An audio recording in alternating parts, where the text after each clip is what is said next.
The discovery. I was having lunch with my grandpa on my 25th birthday when he asked me a simple question. So, did you get the email about your trust fund? The one I sent last week? I stared at him, confused. What email? What trust fund? Grandpa's face changed. His smile disappeared. His eyes went wide. You don't know about your trust fund? Nobody told you? I shook my head slowly. Grandpa, I don't know what you're talking about. He stood up from the table, his hands shaking. Where's your phone? Check your email right now. Search for messages from Grandpa William. I pulled out my phone and searched. Nothing. No emails from him. Not in my inbox. Not in spam. Nothing. There's nothing here, I said. Grandpa's face turned red. Not from embarrassment. From anger. Then someone deleted them. Someone has been intercepting my messages to you for years. And I think I know exactly who. That's when I learned that I had $3 million sitting in a trust fund since birth. Money my parents had hidden from me for 25 years. Money they had been spending while I struggled with student loans and worked 2 jobs. And Grandpa had been trying to tell me for months. But someone kept deleting his emails. Let me tell you how deep this betrayal went. The setup. Hello everyone.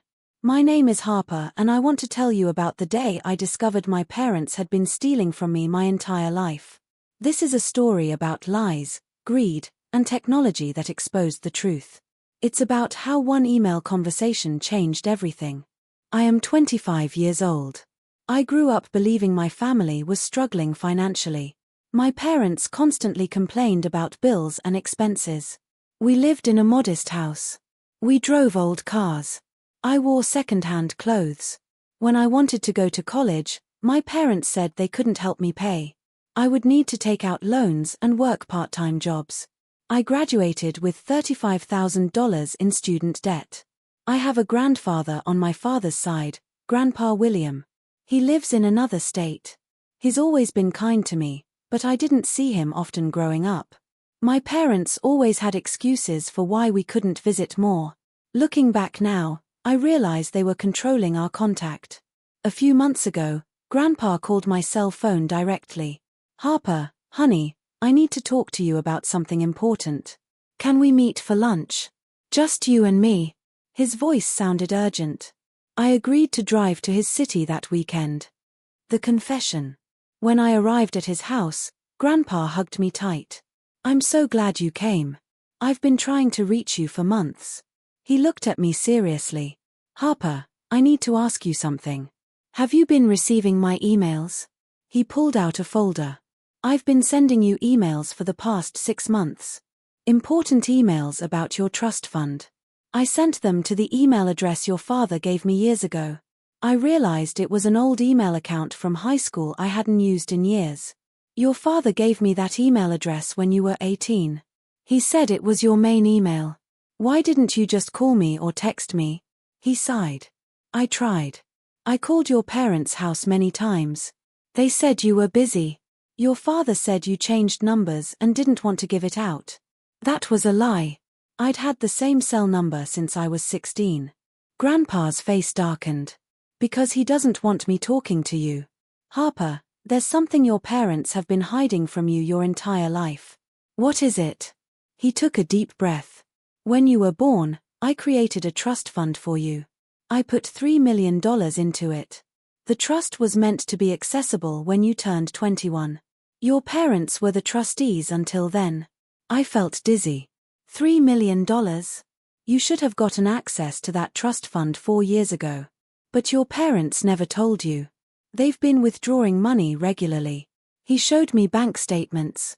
Over 4 years, my parents had withdrawn over $1 million. Property investments in their names. A new car. Renovations to their house. Expensive vacations. All funded by your trust. But we were poor. They said we couldn't afford things. They made me take out student loans. Grandpa's eyes were sad. They lied to you, Harper. The proof. I started crying. Why? Why would they do this? Greed. Control. But I've been trying to tell you for months. I sent you detailed emails explaining everything, with bank statements attached. He pulled them up on his computer. 15 emails over 6 months. Harper, this is urgent. Harper, your parents are lying to you. I had received none of them. I believe you. Which means someone deleted them. Someone had access to that email account and was deleting my messages before you could see them. We both realized at the same time. My parents. They had the password to that old email account. We need to check that email account right now, I said. I logged into the old email. I went straight to the deleted items folder. And there they were. 15 emails from Grandpa. All deleted. Deleted the same day they were sent. It was them, I said quietly. They've been intercepting your emails. The confrontation and aftermath. What do I do now? Grandpa pulled out more papers. First, we document everything. Then we go to a lawyer. That trust fund is legally yours. I gathered evidence and contacted a lawyer, Ms. Chen. This is a clear case of trustee misconduct and fraud. I felt nervous. This will destroy my relationship with my parents. Ms. Chen said, Harper, they already destroyed it. I authorized her to file a lawsuit. When my parents were served, they called me immediately. My mother was screaming. How could you do this to us? We're your parents. I stayed calm. You stole from me. You lied to me my entire life. My father got on the phone. We were managing the money for you. Keeping it safe. I laughed bitterly. Keeping it safe? You spent over $1 million. On yourselves. That's stealing. They tried every manipulation tactic. Nothing worked. I had evidence. I had the law on my side. The legal process took 3 months. The judge was not sympathetic. You exploited your daughter's trust fund for your own benefit. This is one of the more egregious cases of trustee misconduct I've seen. My parents were ordered to repay everything they took, plus interest. $1.3 million. They had to sell their house to pay it back. The remaining money in the trust, about $2 million, was transferred directly to my control. Plus the repayment brought it back to $3.3 million total. I paid off my student loans immediately. I quit my low-paying design job. I started my own business. I bought a beautiful apartment. Most importantly, I reconnected with Grandpa properly. My relationship with my parents is over. Completely over. They lost their house and blame me for destroying their lives. I don't care. I blocked their numbers. The most interesting discovery came later. A digital forensic expert found they had been logging in regularly from their home IP address. Not just deleting Grandpa's emails, but reading my personal emails too. They had been monitoring my entire digital life without my knowledge. Conclusion.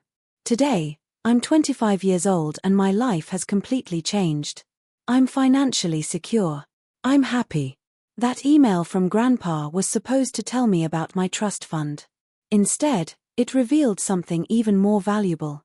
It revealed who my parents really were. Not the struggling, sacrificing people they pretended to be, but greedy liars who would steal from their own child. I learned important lessons from this experience. I learned that parents can betray you just as easily as anyone else. I learned that financial abuse within families is real and common. I learned that blood doesn't make family, love and integrity do.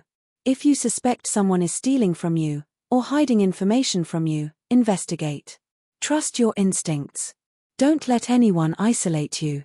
My parents tried to keep me from Grandpa because they knew he would tell me the truth. They failed.